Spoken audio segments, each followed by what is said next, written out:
G'day and welcome to another episode of Kiwi Car Life. And for the last 6 months I've been using this absolute abomination of an intake. It's nothing special, it's literally just the Simoda intake I had on my CD5 sliced up with a hacksaw and jammed under the engine bay to make it fit. It gets all of its air from on top of the hot transmission, and really all it's good for is a bit of extra noise and decent throttle response because it's a nice short pipe. But today we're going to be throwing that hot garbage away and getting something marginally better. This is a Corona intake, Vietnamese made, using the supremest quality welding materials you've ever seen. It's quite something. Set me back all of about 250 bucks, but hey, it's a pipe with a decent filter on the end. It gets its air from the right region of the engine bay, right down in the bumper where it's nice and cold. Colder air means denser air means more power. So who cares if it's made by some fancy American company or if it's made by some Vietnamese bloke in a back shed. It works, and today we're going to be chucking it on the car. Now, getting it installed is a relatively easy process. Remove the old intake system and fit the rubber hose that connects it to the throttle body. Install the metal tube and bolt it up to the battery holder.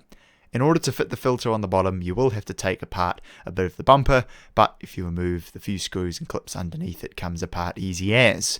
Put the filter on the other end and the shower cap looking thing to protect it from water spray, and then bolt the bumper back on.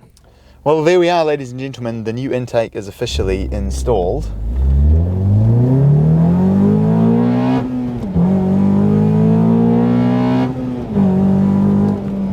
And one thing's for sure, it's certainly not slow, but I have to admit, I can't really tell that much of a difference between how it was before and now.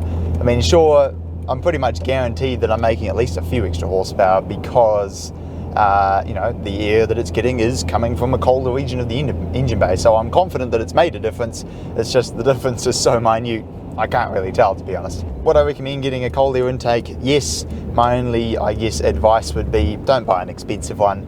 The difference they make is very minute. You know, I've gone from a really awful intake to probably one of the best you can get in terms of design, where it's getting it from the coldest region, and I can't tell the difference. It sounds the same. It feels the same to drive. The throttle responses, it's just, don't buy an expensive one. If you want to try and make some more power out of this, get a reflash and put some headers on it. That's going to make far more of a difference than what a cold air intake could do. Sure, the cold air intake is going to be a nice supplement. It's going to make a little bit of extra power, but if you want something that's actually going to make a noticeable difference, where you get in afterwards and you're like, wow, this thing feels like way different, a cold air intake's not really going to do that for you, at least in my experience. Now, if you're in Australia and you're looking for a cold air intake, the one I would recommend to you is the HDI intake. I'll link that one in the description. Otherwise, mate, just go on eBay or AliExpress or something, find a cheap cold air intake that looks like this one that can route that cone filter down into the bumper, and you'll be good to go.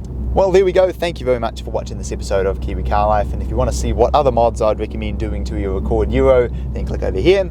And if you want to see me comparing my first gen Accord Euro with a second gen one, then click over here. And I will look forward to seeing you again next time.